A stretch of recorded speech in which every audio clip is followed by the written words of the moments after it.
আমাদের জীবন আখিরাত। আমরা মূলত আখিরাতের জন্য মুসলমান। প্রিয় বাপ, শক্ত কথা বলছি বাবা, নওজোয়ান ছেলে তোমাদেরকেও বলছি বাপ, কিন্তু বাস্তবতা হলো এই কথাই বুঝানো যে আমাদের জীবন আখিরাত। তুমি ধোঁকা খাইও না বাপ,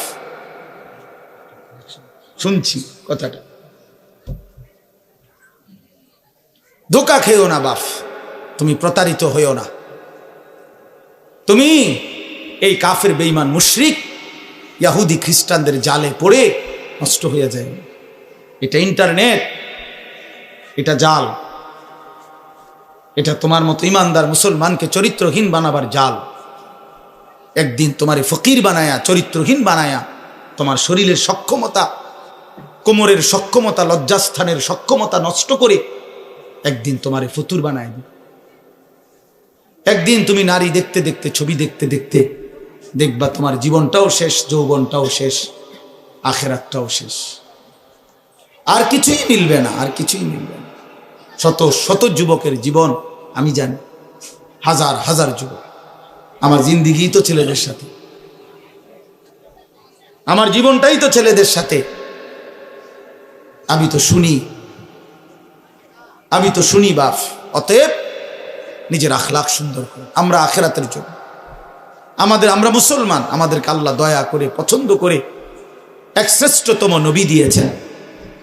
এত বড় শ্রেষ্ঠতম রাসূল পেয়ে আহা যে পথ হারা হয়ে গেল, তার চাইতে বড় অভিশপ্ত আর কেউ হইতে পারে। কুল কায়নাতের সর্বশ্রেষ্ঠ নবী আমার কপালে জুটলো, তোমার কপালে জুটলো, তবুও তুমি কেমনে পথ হারা হইলা?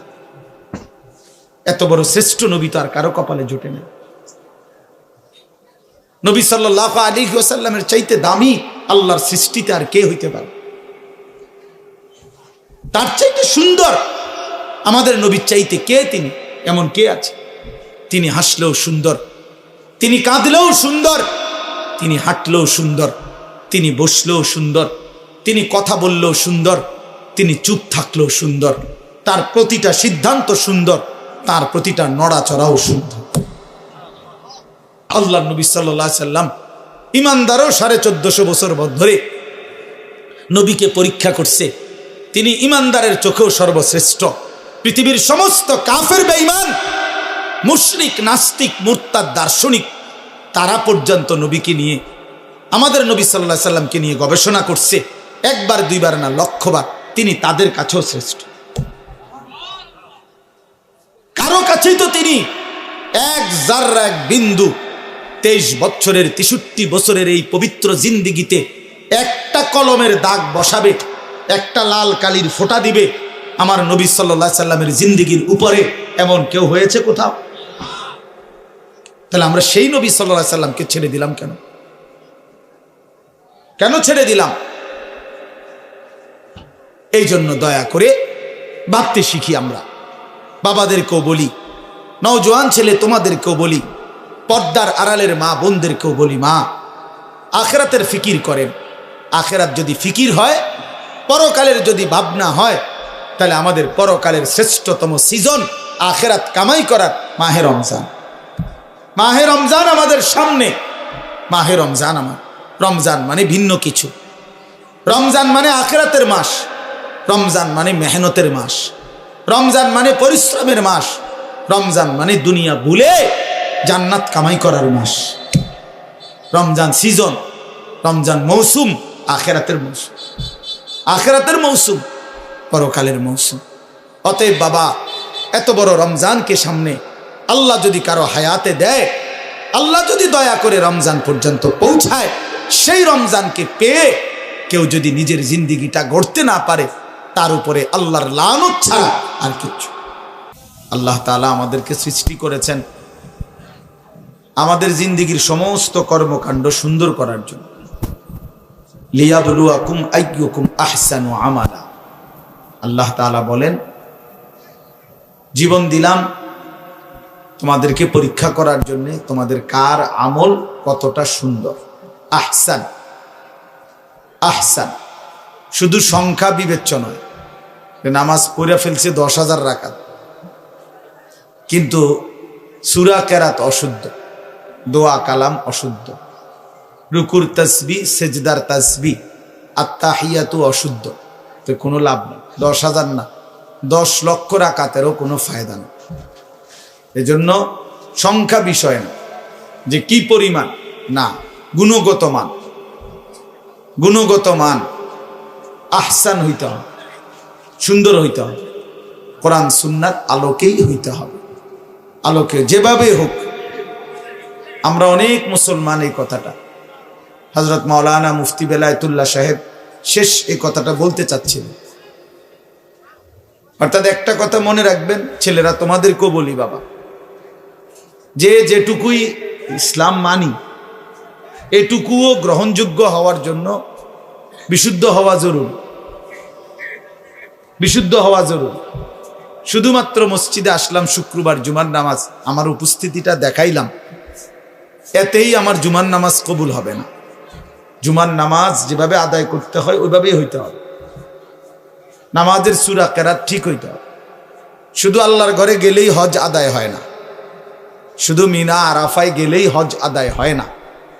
কোরআন সুন্নাহ যেভাবে হজ্জের নিয়ম কানুন বলছে ওইভাবে হইতে হবে, ওইভাবে হইতে হবে। তাইলে শুধুমাত্র উপস্থিতি যথেষ্ট না, যে আমি আসছি তো জুমার নামাজে মসজিদে, না, এটাই যথেষ্ট। আমি শুধু তো উঠানামা করলাম 4 রাকাত, না, শুদ্ধ হইতে হবে। আল্লাহ নবী সাল্লাল্লাহু আলাইহি ওয়াসাল্লাম বলেন, তিলকা সালাতুল মুনাফিক, 3 বার বলছে নবীজি এ কথা। ওই নামাজ মুনাফিকের নামাজ, ওই নামাজ মুনাফিকের নামাজ, ওই নামাজ মুনাফিকের নামাজ। কামা ফানাক্কারা আরবাআন লা ইয়াযকুরুনাল্লাহা ইল্লা কালিলা, যে শুধু দাঁড়াইলো আর 4 রাকাতে 4টা ঠোকর মারলো। তো আল্লাহ নবী সাল্লাল্লাহু আলাইহি ওয়াসাল্লাম বলেন, সে 4 রাকাতে 4টা ঠোকর মারলো। লা ইয়াযকুরুনাল্লাহা ইল্লা কালিলা, একেবারেই যৎসামান্য আল্লাহর জিকির তাসবিহগুলো ঠিক মতো পড়লো না। নবীজি সাল্লাল্লাহু আলাইহি সাল্লাম বলেন, ওই নামাজ মুনাফিকের নামাজ। এই জন্য তাড়াহুড়ো করে যে নামাজ, এটা মুনাফিকের নামাজ, মুনাফিকের নামাজ। তাইলে যেখানে শুধু তাড়াহুড়া করলো কেন, এই জন্যই নামাজ মুনাফিকের নামাজ হইল, সেখানে অশুদ্ধ পুরা। এটা কি ইমানদারের নামাজ? এটা মুমিনের নামাজ হইল। এই জন্য আপনি মাদ্রাসায় পড়েন নাই, আমরা হুজুর না, এই সমস্ত কথা আপনি জবাব দিবেন। আপনি মাদ্রাসায় পড়েন নাই কেন, আপনি হুজুর না কেন, এটা কার দোষ? আপনি সূরা কেরাত দোয়া কালাম শিখবেন না কেন? আপনার উপরে যেটা দায়িত্ব, ফরজে আইন, আপনাকে শিখতে হবে, কোরআন শুদ্ধ করতেই হবে। এর জন্য মাদ্রাসায় না পড়েও শুদ্ধ করতে হবে। মনে করেন মাদ্রাসায় পড়েন নাই ছোটবেলা, এরপরও আপনাকে ঠিক করতে হবে। মনে করেন আপনি হুজুর না, এরপরও আপনার নামাজ বিশুদ্ধই হইতে হবে। পাবলিকের নামাজ কোনো রকম হলেই চলবে, আর আমগো হুজুরদের নামাজ হইতে হবে একদম বিশুদ্ধ। এটা তো বৈষম্য হয়ে গেল, বৈষম্য হইল না, এটা তো ইনসাফ হইল না। আপনি বেহেশতে যাইতে হইলে ভুল ভ্রান্তি অশুদ্ধ নামাজ পইরেই আপনি বেহেশতে যাইবেন গা, আর আমি 12 বছর লাগাইয়া সূরা কেরাত দোয়া কালাম ঠিক করতে হইব, কেরাত মস্ক করতে হইব, কারি সাহেবের কাছে পড়তে হবে। বেহেশতটা এত কঠিন হয়ে গেল কা আমার বেলায় আইয়া? আমি কি মাদ্রাসাত পড়ে অন্যায় করলাম? তাইলে বোঝা গেল এটা আমাদের ভুল ধারণা। এই জন্য এটা মনে রাখতে হবে। আমি কিংবা আপনি, জওয়ান কিংবা বুড়ো, জেনারেল পড়ুয়া কিংবা মাদ্রাসায় পড়ুয়া, নারী কিংবা পুরুষ, মুসলমান মাত্রই তার প্রতিটি আমল বিশুদ্ধ হইতে হবে। কি হইতে হবে বলেন? ফামান কানা ইয়ারজু লিকা রাব্বিহি ফালইআমাল আমালান সালিহা। আল্লাহ তাআলা বলছে, যারাই আল্লাহর সাক্ষাৎ চায়, জান্নাত চায়, যে আল্লাহর সাক্ষাৎ পাবে পরকালে সেই জান্নাত পাবে, যে জান্নাত পাবে সেই সাক্ষাৎ পাবে। একই কথা এটা। তো যে আল্লাহর সাক্ষাৎ চায় মানে জান্নাত চায়, আল্লাহ তাআলা বলেন ফালিয়ামাল আমালান সালিহা, সে যেন তার সবগুলো আমল বিশুদ্ধভাবে করে। কোরআন শরীফের আয়াত। ওয়ালা ইউশরিক বিইবাদাতি রাব্বিহি আহাদা, এবং আল্লাহর ইবাদতের সাথে কাউকে যেন শরীক না করে, মানে ইখলাস শুধু আল্লাহর জন্য করে। তাহলে এই জন্য আমি অনুরোধ করলাম আপনাদের কাছে, এটা আমাদের বোঝা উচিত। না বুঝলে আফসোস করবেন, আজ কিংবা কাল আফসোস করতেই হবে।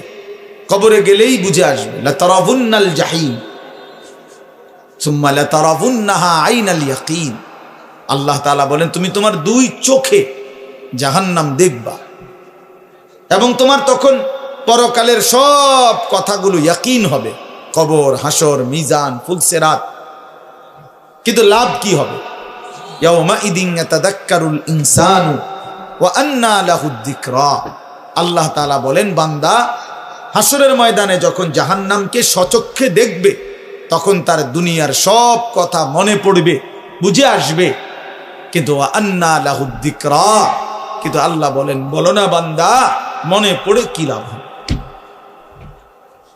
বুঝে তো আসবে, ঠিক আছে যে বিড়ি খাওয়া ঠিক হয় নাই, সিগারেট খাওয়া ঠিক হয় নাই, গালি দেওয়াটা ঠিক হয় নাই, চুরি করাটা ঠিক হয় নাই, সুদ খাওয়া ঠিক হয় নাই, কিস্তি নেওয়া ঠিক হয় নাই, নারী দেখা ঠিক হয় নাই, ছবি দেখা ঠিক হয় নাই, সারা রাত উলঙ্গ দৃশ্য দেখা ঠিক হয় নাই, নামাজগুলো বছরের পর বছর ছেড়ে দেওয়া ঠিক হয় নাই। তো এ তো বুঝে আসতে ঠিক আছে, উচিত ছিল, পড়া উচিত ছিল, মানা উচিত ছিল। কিন্তু আল্লাহ বলেন, ওয়া আন্না লাহুদ যিকরা, বলো না বান্দা, লাভ কি হবে?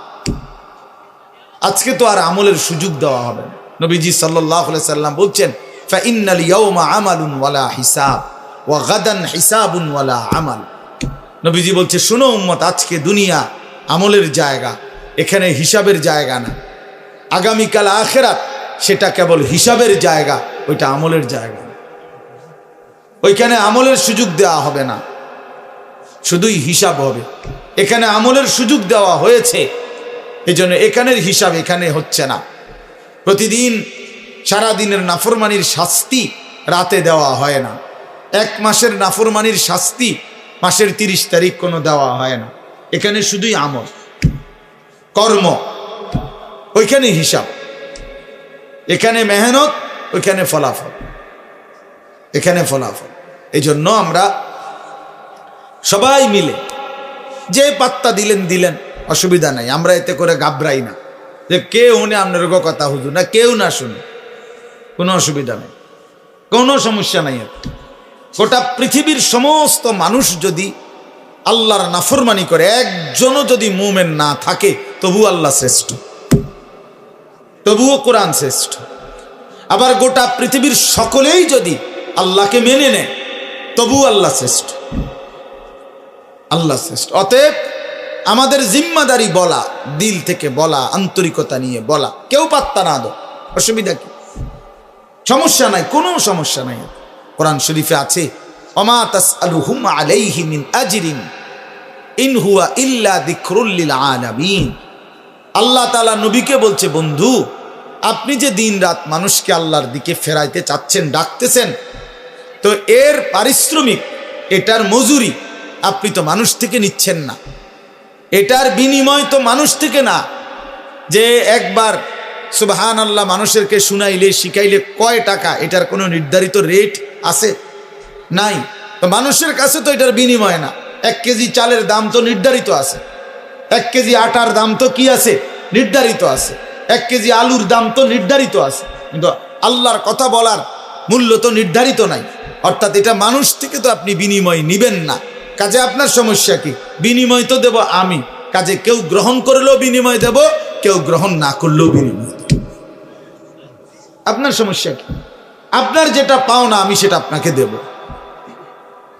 এই জন্য আমরা দাঈ যারা হয়, আল্লাহর দিকে যারা ডাকে, ইমাম, খতিব, আলেমে দ্বীন, আউলিয়ায়ে কেরাম, ওয়াইজ, মুহাদ্দিসিন, মুফাসসিরিন, ওনারা এটা বুঝে যে কেউ গ্রহণ না করে কোনো অসুবিধা নাই, কারণ আমি তো আপনাদের থেকে পারিশ্রমিক নেব না, বিনিময় তো মহান আল্লাহ পাকের কাছে। ইন্নামা নুতঈমুকুম লিওয়াজহিল্লাহ লা নুরিদু মিনকুম জাযাআন ওয়ালা শুকুরা। আল্লাহর প্রিয় বান্দা বলে, আল্লাহর সন্তুষ্টির জন্য তোমাকে খাওয়াইছি, বিনিময়ে তোমাদের কাছে কোনো কৃতজ্ঞতাও চাই না, কোনো বিনিময়ও চাই না। আপনি ধন্যবাদ দেওয়ারও দরকার নাই, ধন্যবাদেরও দরকার নেই। আপনি বলছেন আর এই যে মনে কর একটা ওয়াজে হয়েছে আজগা, হ্যাঁ তো কি সেতে এতে কি আমার কবর রাজা মা কথা বলেন না কেন? 10 লাখ মানুষ আমারে চিনে, এতে করে কবর রাজা মাফ তো কি? তো শ্রোতা 50 লাখ হইলেই কি, 5 জন হইলেই কি, 5 জন হইলেই কি?